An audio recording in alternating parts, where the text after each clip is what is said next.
पश्चिम एशियार उत्तेजना और अस्थिरता को नहीं आलोचना चक्र चंद्रशेखरपुर CYSD परिसर में यह आलोचना चक्र अनुष्ठित हो जाए। पश्चिम एशियार विभिन्न देश सह भारतर संपर्क को नहीं सरकार ग्रहण कर रणनीति उपर आलोचना करा। आलोचना चक्र में अवसर बेउरिया विवेक पट्टनायक समेत बहु बुद्धिजीवी और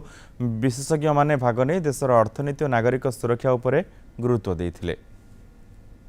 जितेबाला गोटे ग्लोबल क्राइसिस चली विशेष करके पश्चिम एशिया रे जो गोटे युद्ध भली परिस्थिति सृष्टि होती आप देखिए सीरिया टर्की एवं अमेरिकार भूमिका धीरे धीरे गौण हो जाऊँगी रशिया पशिबार लगी पाकिस्तान को टर्की सपोर्ट करुच्ची आमर एपर्यंत जहाँ लक्ष्य से हूँ सहित आमर बंधुत्व केबे रहिबो आमर वाणिज्य केमती रहिबो आम से तरफ पेट्रोलियम प्रोडक्ट्स किपरि पाइबा जे पर्यंत विकल्प नहीं। आलोचना चक्र बंदोबस्त कराई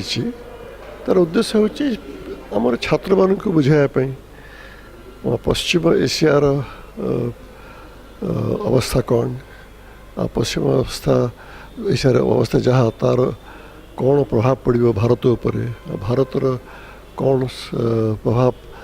पश्चिम एशिया उपर पड़ो आमर कौन से कहीं आम पश्चिम एशिया संगे संपर्क रखिबू ए विषय सब होइछि।